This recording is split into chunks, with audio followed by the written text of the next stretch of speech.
ज्योतिषशास्त्रानुसार प्रत्येक व्यक्तीला आयुष्यात एकदा तरी शनीची 7.5 आणि ध्येयाचा प्रभाव पडतो.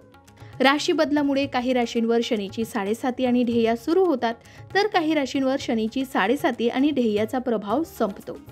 आता तुम्हालाही उत्सुकता लागली असेल की कोणत्या राशीत शनीची 7.5 ही कधीपासून सुरू होईल आणि कधीपर्यंत संपेल. चला तर मग याविषयी समजून घेऊया, जाणून घेऊया. पण त्याआधी आमच्या चॅनलला सबस्क्राईब करा, कारण आत्तापर्यंत 80% लोक अशी आहेत ज्यांनी आमच्या चॅनलला सबस्क्राईब केलेलं नाही. त्यांनीही लाल सबस्क्राईब बटन नक्की दाबा. आणि तुम्ही जर हा व्हिडिओ फेसबुकवर पाहत असाल तर फेसबुक पेजलाही फॉलो करा. ज्योतिषशास्त्रात शनिदेवाला विशेष स्थान आहे. शनी देवता ही न्यायाची देवता आहे. ज्योतिषशास्त्रात शनीचा राशी बदल खूप महत्त्वाचा मानला जातो. राशी बदलामुळे काही राशींवर शनीची 7.5 आणि ध्येया सुरू होतात आणि या बदलामुळे काही राशींवर शनीची 7.5 संपते, त्याचा प्रभाव संपतो. ज्योतिषशास्त्रानुसार 2.5 वर्षातून एकदा शनिदेव आपली राशी बदलतात. आत्ता शनिदेव 2025 मध्ये राशी बदलणार आहेत. त्यामुळे कुंभ, मकर आणि मीन राशीत शनीची 6 असेल आणि कर्क, वृश्चिक राशीत आहे. शनीच्या राशीत बदलामुळे मकर राशीतून शनीची 7.5 दूर होण्याची शक्यता आहे. त्याचबरोबर वृश्चिक आणि कर्क राशीच्या लोकांना शनीच्या प्रभावापासून मुक्तीही मिळणार आहे. मात्र ज्योतिषशास्त्रानुसार शनीच्या जाचातून कोणत्या राशींना मुक्ती मिळणार आहे आणि 2025 मध्ये कोणत्या राशीची 7.5 सुरू होणार आहे, ती कधीपासून कधीपर्यंत असणार आहे, हे जाणून घेऊयात. सर्वात आधी आहे मेष राशी. मेष राशीची 7.5 हे 29 मार्च 2025 पासून 31 मे 2032 पर्यंत असणार आहे. त्यानंतर दुसरी रास आहे वृषभ रास. वृषभ राशींच्या व्यक्तींसाठी 7.5 3 जून 2027 पासून 13 जुलै 2034 पर्यंत असणार आहे. मिथुन राशीची 7.5 8 ऑगस्ट 2029 पासून 27 ऑगस्ट 2036 पर्यंत असणार आहे. त्यानंतर कर्क राशी. कर्क राशीसाठी 7.5 31 मे 2032 पासून 22 ऑक्टोबर 2038 पर्यंत असणार आहे. त्यानंतर आहे सिंह राशी.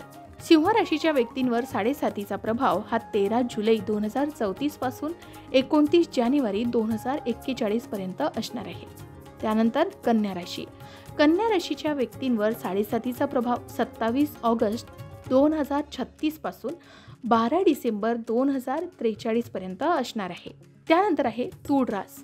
तुळ राशीवर 7.5चा प्रभाव 22 ऑक्टोबर 2038 पासून 8 डिसेंबर 2046 पर्यंत असणार आहे. त्यानंतर आहे वृश्चिक रास. वृश्चिक राशीच्या व्यक्तीवर 7.5चा प्रभाव हा 28 जानेवारी 2041 पासून ते 3 डिसेंबर 2049 पर्यंत असू शकतो. त्यानंतर धनुरास. धनुराशीच्या व्यक्तींवर 7.5चा प्रभाव 12 डिसेंबर 2043 पासून 3 डिसेंबर 2049 पर्यंत असू शकतो. आता मकर रास. मकर राशीची सध्या 7.5 सुरू आहे. ही 7.5 26 जानेवारी 2027 पासून सुरू झालेली होती.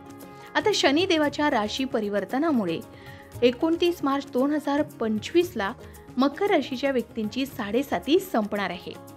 त्यानंतर कुंभ रास. कुंभ राशीच्या व्यक्तींना सुद्धा 24 जानेवारी 2020 पासून 7.5चा प्रभाव सुरू झालाय. तो 3 जून 2027 पर्यंत असू शकतो. त्यानंतर मीन रास.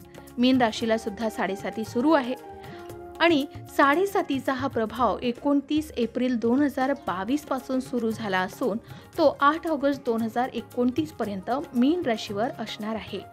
तर अशा प्रकारे शनीच्या जाचातून काही राशींना मुक्ती मिळणार आहे, तर काही राशींचा 7.5चा काळ हा सुरू होणार आहे. ज्योतिषशास्त्रात 7.5 हा अनन्यसाधारण महत्त्व असणारा योग मानला जातो. 7.5चा विचार हा जन्मकुंडलीतील चंद्र आणि गोचरी शनी यांच्याशी निगडित आहे. या काळामध्ये चंद्रापासून 45 अंश मागे शनीचं अंशात्मक भ्रमण सुरू होतं, तेव्हा 7.5 सुरू होते आणि चंद्रापासून 45 अंशापुढे शनी गेले की 7.5 संपते असं म्हणतात. ज्या राशींची 7.5 सुरू आहे त्या राशींच्या व्यक्तींनी काही गोष्टींचं भान ठेवणं आवश्यक मानलं गेलंय. त्यामुळे आपली 7.5 सुरू होणार असल्याचं समजतं तेव्हा जणू काही आपणावर संकट ओढवणार आहे असा आपला समज होतो. प्रत्यक्षात 7.5 येणं ही एक प्रक्रिया आहे. 7.5 केव्हा येते तेही पाहणं गरजेचं आहे. सर्वसाधारणपणे जन्मकुंडलीतील चंद्राच्या 12व्या राशीत शनीनं प्रवेश केला की 7.5चा पहिला टप्पा सुरू होतो. त्यानंतर चंद्र राशीवरून शनीचं भ्रमण सुरू झालं तर दुसरा टप्पा सुरू होतो. ती दुसरी 2.5 वर्ष असतात. यातच 5 वर्ष निघून जातात. त्यानंतर चंद्राच्या दुसऱ्या राशीत शनीनं प्रवेश केला की तिसरा टप्पा सुरू होतो. ती 2.5 वर्ष सुरू होतात. असा हा सर्व मिळून 7.5 वर्षाचा काळ असतो. म्हणून या 7.5 असं म्हणतात. शिवाय शनी हा कर्मप्रधान ग्रह मानला गेला असल्यामुळे या कालावधीत आपलं कर्म चांगलं ठेवण्याचा सल्ला नेहमीच दिला जातो. त्याचबरोबर शनीची 7.5 सुरू असताना प्रतिकूल प्रभाव कमी करण्यासाठी श्री मारुती, भगवान श्री हरिविष्णू आणि भगवान महादेव या देवांची उपासना, नामस्मरण उपयुक्त ठरतं असं सांगितलं जातं. कारण भगवान शिव हे शनिदेवांचे गुरु आहेत. शनिदेवांचे गुण पाहून महादेवांनी त्यांना नवग्रहांमध्ये न्यायाधीशाचं स्थान दिल्याची मान्यता आहे. 7.5चा काळ सुरू असताना आपल्या इष्टदेवतेचा जप रोज करणं लाभप्रद ठरू शकतं. त्याचबरोबर स्वकष्टातून, धनातून गरजूंना अन्न धान्य दान करावं, हनुमंताचं दर्शन घ्यावं, समर्थ रामदास कृत मारुती स्तोत्र म्हणावं, हनुमान चालीसा, बजरंग बाण किंवा सुंदरकांड हे हनुमंताच्या पराक्रमाचे गुणवर्णन करणारे स्तोत्र नेहमीच म्हणावे. तसेच शनीची उपासना, स्तोत्रपठण, शनिदर्शन असे उपाय सांगितले गेले, ज्याची माहिती तुम्हाला आमच्या चॅनलवर मिळेल. या 12 राशींमध्ये तुमची रास कोणती कमेंट करून नक्की सांगा. आणि कुंभ, मकर, मीन या राशीत तुमचा समावेश असेल तर 7.5चा प्रभाव कमी करण्यासाठी तुम्ही कोणते उपाय करता कमेंट करून नक्की सांगा.